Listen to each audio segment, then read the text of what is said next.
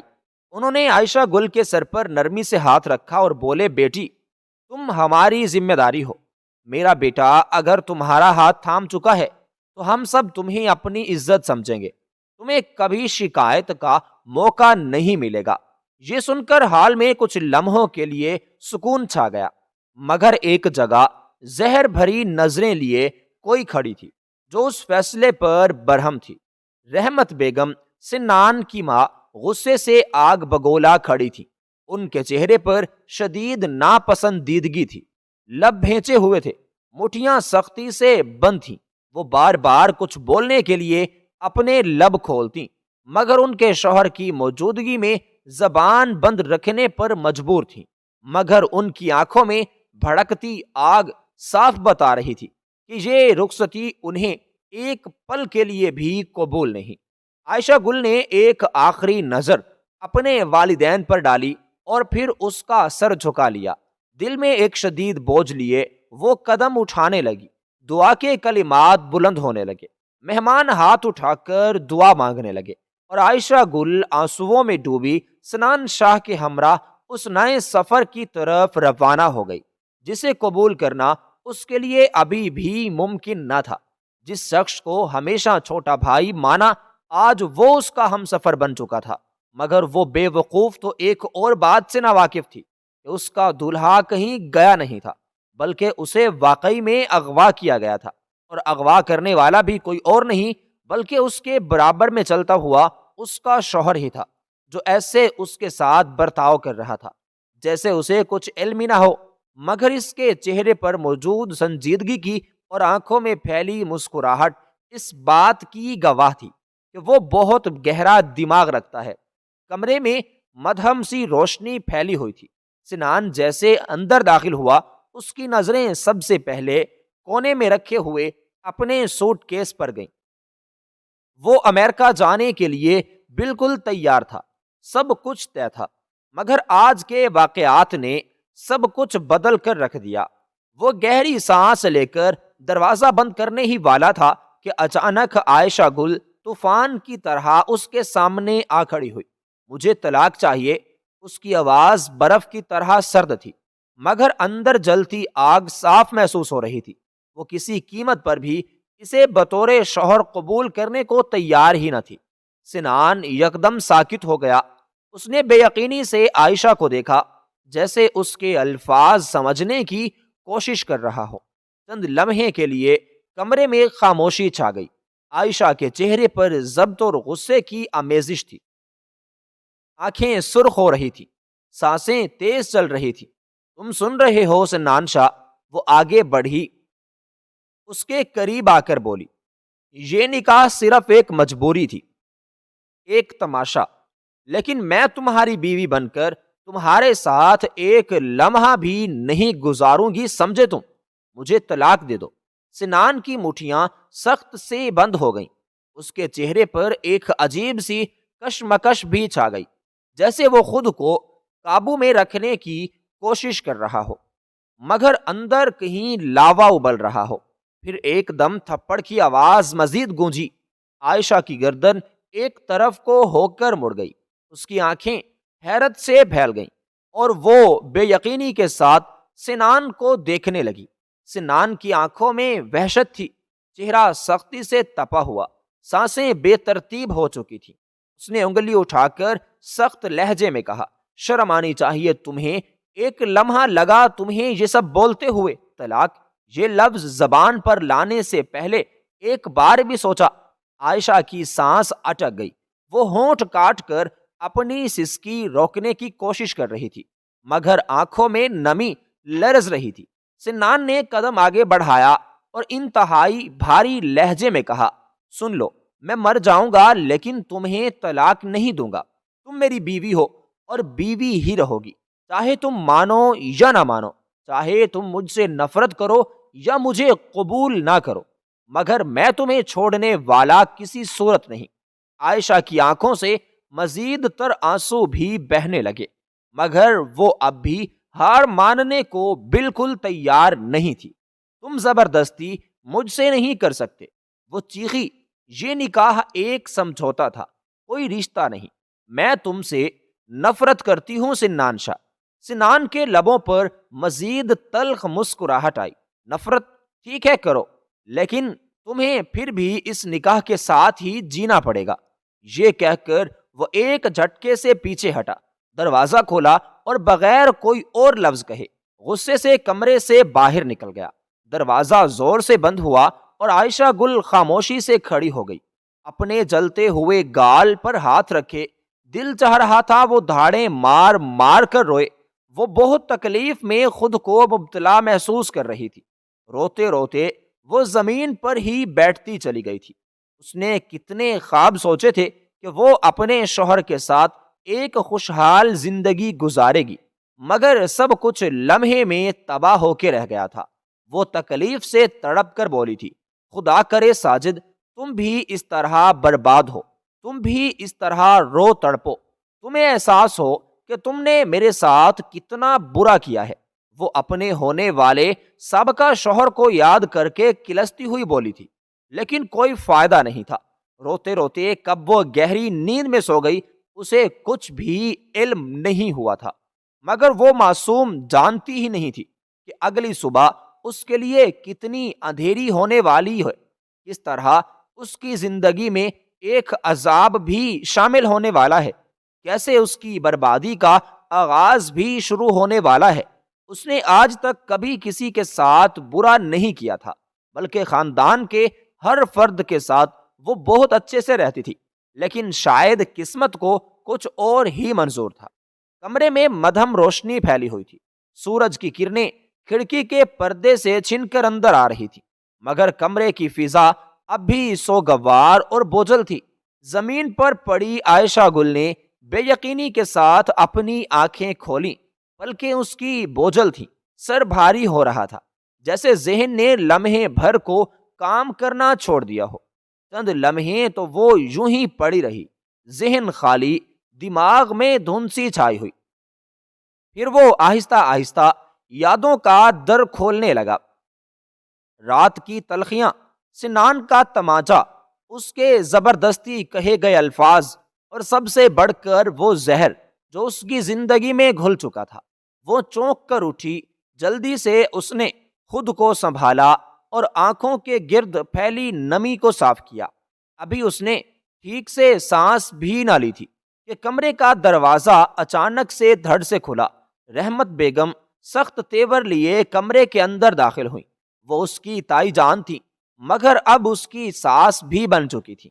چہرے پر اس کے واضح غصہ تھا، آنکھوں میں تحقیر، لبوں پر زہر۔ عائشہ گل ہڑبڑا کر اپنی جگہ سے اٹھ کھڑی ہوئی، جیسے کسی ناگہانی مصیبت نے اسے آن گھیرا ہو۔ رحمت بیگم نے اسے سر تا پاؤں دیکھا اور زہر میں بجھے لہجے میں بولی، واہ بھائی، کیا چالاکی دکھائی ہے تم نے، کمال کا ڈرامہ رچایا ہے۔ پہلے اپنے منحوس قدم ہمارے گھر پر رکھے اور اب دیکھو میرا بچہ مجھے چھوڑ کر چلا گیا۔ عائشہ گل کی سانس ایک لمحے کے لیے رکی، مگر پھر اس نے خود کو سنبھالا۔ وہ خاموشی سے انہیں دیکھتی رہی۔ جیسے انہیں وہ اندازہ لگا پا رہی ہوں کہ آگے کیا ہونے والا ہے۔ رحمت بیگم نے تیز قدموں سے اس کے قریب آ کر اپنی انگلی اٹھائی۔ یہ سب کچھ تمہاری ہی سازش تھی، تم نے ہی میرے بیٹے کو اپنے جال میں پھنسا کر اس سے نکاح کیا ہے، اور اب دیکھو وہ مجھے چھوڑ کر امریکہ چلا گیا۔ عائشہ گل کی آنکھیں حیرت سے پھیل گئیں۔ وہ سخت لہجے میں بولی، وہ تو پہلے ہی جا رہا تھا، آج ویسے بھی اس کی فلائٹ تھی۔ آپ کیا سمجھتی ہیں کہ ہمیں کسی بات کا کوئی علم نہیں ہوتا؟ آئی امی، اگر ہم کسی کو کچھ کہتے نہیں، اس کا یہ مطلب نہیں کہ ہمیں کچھ پتہ نہیں ہوتا۔ آپ کے شوہر یعنی میرے تایا ابو پہلے ہی بابا کو بتا چکے تھے کہ سنان کی آج فلائٹ ہے، اس لیے مجھے آپ بے وجہ الزام نہ ٹھہرائیں۔ چپ۔ رحمت بیگم کا غصہ ساتویں آسمان کو چھونے لگا۔ یہی زبان تمہاری ہمیشہ تمہیں رسوا کرے گی۔ بدتمیز لڑکی، تمہیں بولنے کی تمیز نہیں ہے، میری بات کاٹنے کی ہمت کیسے ہوئی تمہیں؟ عائشہ گل نے ہونٹ بھینچ لیے۔ وہ جواب دینا چاہتی تھی مگر اس کا دل اچھی طرح جانتا تھا کہ کوئی بھی بات رحمت بیگم کو کسی صورت بھی قائل نہیں کر سکتی۔ وہ تو پہلے ہی اسے اپنا دشمن سمجھ چکی تھی۔ رحمت بیگم نے ایک زہر آلود نگاہ اس پر ڈالی اور پھر سرد لہجے میں بولی، تم جتنی بھی کوشش کر لو اس گھر میں اپنی جگہ کسی صورت نہیں بنا سکتی۔ تمہارے وجود سے مجھے گھن آتی ہے، اور تمہیں بہت جلد اس گھر سے چلتا نہ کیا تو میرا نام بھی رحمت نہیں۔ یہ کہہ کر انہوں نے تیزی کے ساتھ دروازہ کھولا اور پھر غصے سے باہر نکل گئی۔ کمرے میں ایک بار پھر سے ویرانی سی چھا گئی۔ عائشہ گل کی سانس بے ترتیب ہو رہی تھی، آنکھوں میں آنسو لرز رہے تھے۔ وہ بامشکل خود کو سنبھال پا رہی تھی، مگر دل کی بے بسی اسے پھر سے توڑنے لگی۔ آخر وہ خاموشی سے زمین پر بیٹھ گئی، چہرہ ہاتھوں میں چھپا لیا اور سسکنے لگی۔ یہ کیا ہو گیا میری زندگی کے ساتھ؟ اس نے خود سے سرگوشی کی۔ میں نے ایسا کون سا گناہ کیا تھا کہ مجھے اس عذاب میں جھونک دیا گیا؟ وہ کافی دیر ایک ہی پوزیشن میں بیٹھی روتی رہی تھی، مگر جانتی تھی کہ اب کوئی فائدہ نہیں ہے۔ یہ سب تو ہونا ہی تھا اور یہی اس کا نصیب تھا۔ ایئرپورٹ کی ویٹنگ ایریا میں سنان شاہ خاموشی سے بیٹھا تھا۔ سفید پینٹ شرٹ میں وہ بلا کا حسین لگ رہا تھا، مگر چہرے پر ایک عجیب سی بے سکونی چھائی ہوئی تھی۔ ارد گرد بے شمار لوگ بھی موجود تھے، کچھ اپنے پیاروں کو الوداع کہہ رہے تھے، کچھ مسافروں کی گہما گہمی میں مصروف تھے، مگر سنان شاہ جیسے سب لوگوں سے کٹا ہوا تھا۔ اس کی نظریں ہلکی سی جھکی ہوئی تھی، ہاتھ میں پکڑا پاسپورٹ وہ غیر ارادی طور پر اپنی انگلیوں میں گھما رہا تھا۔ دماغ میں ایک ہی چہرہ اس کے گھوم رہا تھا، وہ تھا عائشہ گل کا۔ آنسو بھری آنکھیں، غصے میں لرزتے ہونٹ، اور وہ جملہ جو کسی خنجر کی طرح اس کے دل میں پیوست ہو چکا تھا، مجھے طلاق چاہیے۔ اس نے گہری سانس لی، مگر دل کا بوجھ کم نہ ہوا۔ وہ ہمیشہ سے عائشہ گل کو چاہتا تھا، بچپن سے جب وہ معصوم سی ہنستی تھی، جب وہ کسی بات پر خفا ہو کر منہ بنا لیتی تھی، جب وہ اسے ایک چھوٹا سا بچہ سمجھ کر نظر انداز کر دیتی تھی، وہ ہمیشہ اس کے قریب رہنا چاہتا تھا، ہمیشہ اس کے چہرے پر وہی بے فکری دیکھنا چاہتا تھا جو بچپن میں ہوتی تھی۔ کئی بار وہ اس کے سامنے گیا، ہمت جمع کی کہ کہہ دے، میں تمہیں چاہتا ہوں عائشہ، مگر الفاظ اس کے لبوں پر آ کر رک جاتے۔ وہ جانتا تھا کہ وہ اس سے 3 سال بڑی تھی اور شاید کبھی اسے اس نظر سے بھی نہ دیکھے جس نظر سے وہ اسے دیکھتا تھا۔ پھر جب اسے معلوم ہوا کہ عائشہ کی شادی ہو رہی ہے تو جیسے زمین اس کے پیروں تلے سے ہی نکل گئی۔ دل میں جلنے والی کی امید آخری چنگاری بھی اس کے بجھ گئی، مگر پھر اس نے سوچا، نہیں، میں اسے کسی اور کا ہونے نہیں دوں گا۔ یہی وجہ تھی کہ اس نے پورے منصوبے کے ساتھ دلہا کو سیلون سے ہی غائب کروایا تھا۔ سب کچھ اس کی پلاننگ کے مطابق ہی ہوا تھا۔ وہ عائشہ کو اپنانا چاہتا تھا، اپنی زندگی میں شامل کرنا چاہتا تھا، اور اس نے اسے اپنا لیا تھا۔ مگر کل رات جب عائشہ نے طلاق کا مطالبہ کیا تو جیسے کسی نے اس کی روح چیر دی ہو، مگر وہ واقعی اس سے الگ ہونا چاہتی تھی تو وہ کسی بھی طرح اسے قائل کر دیتی۔ وہ جانتا تھا کہ عائشہ ضدی تھی، اگر وہ ایک بار کہہ دے تو پیچھے نہیں ہٹے گی، اس لیے اس نے فیصلہ کیا کہ وہ کچھ وقت کے لیے دور چلا جائے، شاید وقت حالات کو بہتر کر دے، شاید عائشہ کو اس کی کمی محسوس ہو اور یہی اس کی غلط فہمی ثابت ہونے والی تھی، کیونکہ عائشہ کو ابھی تنہا چھوڑنا مطلب اس کے فیصلے کو مزید ہوا دینے کے برابر تھا۔ فلائٹ نمبر XYZ کے مسافروں سے درخواست ہے کہ وہ بورڈنگ گیٹ تک پہنچ جائیں۔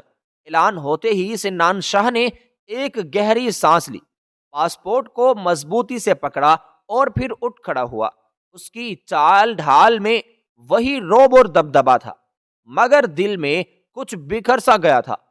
بغیر پیچھے دیکھے وہ اپنے سفر کے لیے آگے بڑھ گیا تھا، اس بات سے بے خبر ہو کے کہ اس کی بیوی تو کچھ اور ہی منصوبہ وغیرہ بنا چکی ہے۔ 2 مہینے بعد کچن میں چولہے پر چائے کا پانی کھول رہا تھا اور رحمت بیگم ہاتھ میں چمچ لیے چینی گھول رہی تھی۔ ان کے چہرے پر ہمیشہ کی طرح ناگواری کے آثار تھے، جیسے کسی چیز کا انتظار کر رہی ہو۔ عین اسی لمحے دروازے سے عائشہ گل اندر داخل ہوئی۔ اس کا چہرہ سپاٹ تھا، آنکھوں کے نیچے گہرے سائے اس کی راتوں کی نیند اڑا لے جانے کے گواہ تھے۔ 2 مہینوں میں وہ ایک خاموش مگر تلخ حقیقت بن چکی تھی، جس کا وجود گھر میں تو تھا مگر کسی کو محسوس نہیں ہوتا تھا۔ اس نے نظریں جھکائے فریج کھولی اور دودھ کو نکالنے لگی۔ رحمت بیگم نے جیسے موقع پا لیا، چمچ کو زور سے ٹیبل پر رکھا اور تیز لہجے میں بولی، ارے بھائی، کچھ لوگ تو یہاں ہوٹل سمجھ کر رہ رہے ہیں، گھر میں رہتے ہیں مگر لگتا ہے جیسے کسی 5 اسٹار ہوٹل میں مقیم ہو۔ ملازمہ جو پاس ہی کھڑی تھی جھپ کر وہ تو پیچھے کی طرف ہٹ گئی۔ عائشہ کے ہاتھ لمحہ بھر کو رکے مگر اس نے کچھ نہ کہا اور خاموشی سے پیالی میں وہ دودھ ڈالنے لگی۔ رحمت بیگم نے زہر بھرے الفاظ کا دوسرا وار بھی اس پر کیا، رات بھر جاگتے ہیں، صبح اپنی مرضی سے اٹھتے ہیں، نہ گھر کا کام نہ کوئی ذمہ داری، کس بات کی بہو ہے یہ لڑکی؟ عائشہ نے چمچ میز پر رکھ دیا، اس کی برداشت اب ختم ہو چکی تھی۔ اس نے گھور کر رحمت بیگم کی طرف دیکھا، کسی ذمہ دار کی بات کر رہی ہیں آپ؟ اس گھر میں میری حیثیت ہے ہی کیا؟ ایک زبردستی کی گئی شادی، ایک ایسا رشتہ جس کا کوئی وجود ہی نہیں، تو پھر کس حق سے آپ مجھے بہو کہہ رہی ہیں؟ رحمت بیگم کی آنکھیں غصے سے پھیل گئیں۔ زبان چلانا تو خوب آتا ہے تمہیں، اسی زبان کی وجہ سے تمہیں کوئی عزت دینے کو بھی تیار نہیں۔ عائشہ گل نے طنزیہ مسکراہٹ کے ساتھ جواب دیا، عزت؟ یہاں کون سی عزت بچی ہے میری؟ مجھے تو اس گھر میں لا کر رکھا گیا جیسے کوئی غیر ضروری چیز ہو، اور رہی بات زبان کی تو میں کوئی بے جان مورت نہیں کہ جو آپ کہیں اور میں آپ کی ہی باتوں پر اپنا سر جھکا دوں۔ یہ کہہ کر اس نے غصے سے اپنی پلیٹ اور چائے کا کپ زور سے زمین پر پٹخا اور قدموں کی سختی کے ساتھ کچن سے نکل کر وہ اپنے کمرے میں آ گئی۔ دروازہ بند کرتے ہی وہ تو بستر پر آ کے بیٹھ گئی۔ ایک تھکی ہاری اس نے سانس لی، آنکھیں بند کرتے ہی ایک چہرہ ابھرا، سنان شاہ، اور پھر جیسے اس کی آنکھوں میں دھند سی چھا گئی، مگر وہ آنسو نہیں بہانا چاہتی تھی، نہیں اب اور نہیں، لیکن اس کے پاس کچھ بچا ہی نہیں تھا۔ وقت گزرتا جا رہا تھا اور تکلیفیں بڑھتی جا رہی تھی۔ اس نے کئی بار خود کو سمجھایا تھا کہ اب یہی اس کا مستقبل ہے، اس کو سنان سے رابطہ کر کے اپنے رشتے کو بحال کرنا چاہیے، مگر جب بھی وہ ہمت کرتی، رحمت بیگم کچھ نہ کچھ ایسا ضرور کر دیا کرتی تھی جس کی وجہ سے اس کا دل مزید کھٹا ہو جاتا تھا۔ وقت گزرتا رہا لیکن کچھ ٹھیک نہیں ہوا تھا۔ 2 سال کا عرصہ کس طرح گزرا کچھ پتہ نہیں چلا تھا، مگر اس 2 سال میں جو کچھ عائشہ کے ساتھ ہوا تھا اس کو وہ بہت اچھے سے پتہ چل چکا تھا۔ وہ اپنے باپ کے سامنے بیٹھی ہوئی تھی، سرفراز احمد کے چہرے پر تفکر کی پرچھائیاں نما تھیں، ان کی بیٹی، ان کا غرور، ان کے سامنے ایسی ضد لیے بیٹھی تھی جیسے وہ توڑ نہیں سکتے تھے۔ انہوں نے ایک گہرا سانس ہوا کے سپرد کیا اور پھر نرم سے لہجے میں ہو کر کے بولے، بیٹا میں جانتا ہوں کہ تمہارے لیے یہ سب کچھ آسان نہیں، مگر کیا واقعی یہی آخری راستہ بچا ہے؟ کیا تمہیں نہیں لگتا کہ تمہیں سنان کے آنے کا انتظار کرنا چاہیے؟ شاید وہ لوٹ آئے، شاید سب ٹھیک ہو جائے۔ عائشہ نے ایک تلخ ہنسی ہونٹوں پر سجا لی، جیسے کسی درد بھرے زخم پر نمک چھڑک دیا ہو۔ اس کی نظریں نیچے تھیں مگر آواز میں ٹھہراؤ تھا۔ بابا، جس شخص نے پہلی ہی رات مجھے چھوڑ دیا، جو 2 سال میں ایک بار پلٹ کر نہیں آیا، اس کے لوٹنے کا انتظار کیسا؟ کیا کوئی ایسا کر سکتا ہے جسے پرواہ ہو؟ نہیں بابا، جسے ساتھ نبھانا ہوتا ہے وہ چھوڑ کر نہیں جاتا۔ سرفراز احمد کی آنکھوں میں بیٹی کے درد کی گہرائی اترتی جا رہی تھی۔ وہ کچھ دیر خاموش رہے، جیسے کوئی ٹھیک لفظ ڈھونڈ رہے ہوں، مگر عائشہ کا لہجہ مزید مضبوط ہو چکا تھا۔ بابا، میں ایک بوجھ بن کر نہیں جینا چاہتی۔ رحمت بیگم نے مجھے ایک دن بھی قبول نہیں کیا۔ ہر دن میرے لیے زہر سے کم نہ تھا۔ میں نے صبر کیا، میں نے خاموشی اختیار کی، مگر کیا ملا؟ وہی تانے، وہی طنز اور وہی زخم۔ میں اب مزید یہ سب کچھ نہیں سہ سکتی۔ مجھے طلاق چاہیے بابا، میں اس رشتے کو مزید نہیں گھسیٹ سکتی۔ سرفراز احمد نے دکھ سے اپنی بیٹی کو دیکھا۔ یہ وہی بیٹی تھی جس کی خوشی کے لیے وہ کسی بھی حد تک جا سکتے تھے، مگر آج وہ ان کے سامنے ایک ایسا فیصلہ کر رہی تھی جو ایک باپ کے لیے سب سے زیادہ تکلیف دہ تھا۔ انہوں نے لمبی سانس لی اور نظریں جھکا کر کہا، اگر تم واقعی یہی چاہتی ہو تو میں تمہارے ساتھ ہوں، تمہیں کبھی تنہا نہیں چھوڑوں گا۔ یہ کہہ کر وہ دھیرے سے اپنی جگہ سے اٹھے اور عائشہ کے سر پر اپنا ہاتھ رکھا۔ ان کی آنکھوں میں نمی تھی مگر وہ اسے دیکھنا نہیں دینا چاہتے تھے۔ بیٹی کے ماتھے پر بوسہ دے کر وہ پلٹے اور خاموشی سے کمرے سے نکل گئے تھے۔ اور پھر وہی ہوا تھا جو عائشہ گل نے چاہا تھا۔ خلا کے پیپر آ چکے تھے، اس نے سائن کر دیا اور امریکہ کے لیے وہ پیپر بھی بھیج دیے گئے۔ اور جب سنان شاہ کے ہاتھ میں وہ پیپر آئے تو وہ پل میں خون خوار ہو گیا تھا۔ وہ تو اس لڑکی کو اپنی جانب سے وقت دے رہا تھا، مگر اس لڑکی نے اس کے وقت کی دھجیاں اڑا دیں۔ وہ دونوں الگ الگ راہ پر چل رہے تھے، سوچ ایک تھی لیکن طریقہ کار دونوں کا الگ تلگ۔ رات کے سائے دبے سو چکے تھے اور کمرے میں ہلکی سی زرد روشنی بھی پھیلی ہوئی تھی۔ عائشہ گل بیڈ پر بیٹھی بے خیالی میں موبائل اسکرول کر رہی تھی۔ 2 سال کے صبر آزما وقت نے اسے اندر سے کھوکھلا کر دیا تھا، مگر اب وہ اپنے فیصلے پر مطمئن تھی۔ اچانک دھڑام کی آواز آئی اور دروازہ بری طرح جھولتا ہوا کھلا۔ عائشہ کا دل ایک لمحے کو اچھل گیا۔ سامنے جو کھڑا تھا اسے دیکھ کر اس کا دماغ سن ہو گیا۔ سنان شاہ، مگر وہ یہ سنان نہیں تھا جو 2 سال پہلے گیا تھا۔ وہ اب مکمل بدل چکا تھا۔ چوڑی چھاتی، سر پر رعب کی پگھلتی چادر، گہرے نقوش اور آنکھوں میں عجیب سی شدت۔ وہ صرف سنان رہی نہ تھا، وہ ایک وڈیرے کی طرح لگ رہا تھا جس کے ایک اشارے پر سب لوگ جھک جائیں۔ اس کے ہاتھ میں ایک طے شدہ کاغذ تھا جو وہ اپنی انگلیوں میں دباتے ہوئے اندر آیا۔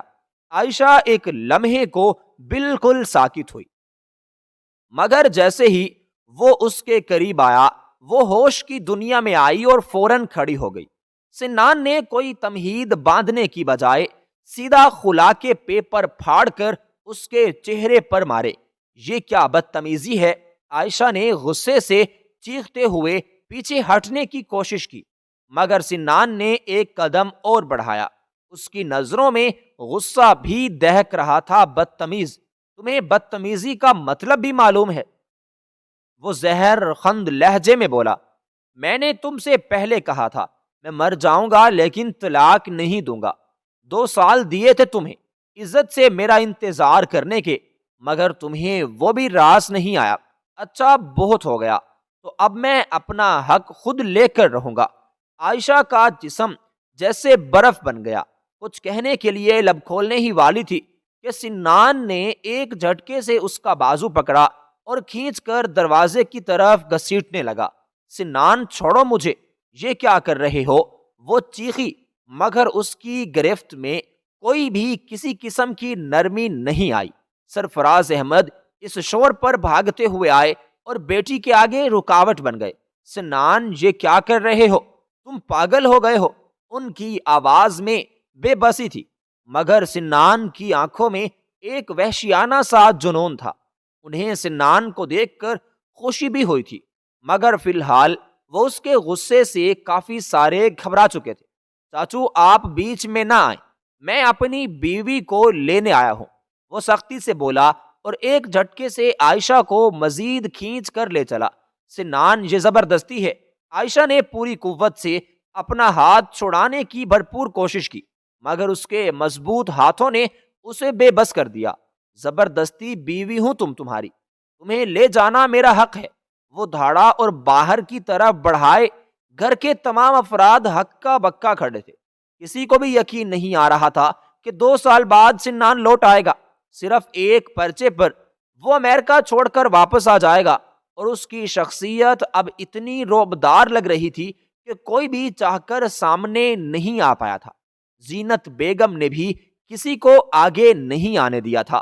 وہ ماں تھی، اپنی بیٹی کے دل کے حال سے کافی باواقف تھی۔ انہیں معلوم تھا عائشہ گل کو اب کسی ساتھی کی ضرورت ہے، جس کی وجہ سے وہ بالکل ٹوٹ چکی ہے۔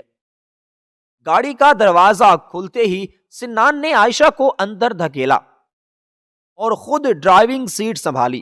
وہ چلائی، چیخی، ہاتھ جھٹک کر دروازہ کھولنے کی کوشش کی، مگر سنان نے سختی سے اس کا ہاتھ دبوچ لیا۔ خاموش بیٹھو، تم چاہو یا نہ چاہو، آج کے بعد تم صرف میری ہو۔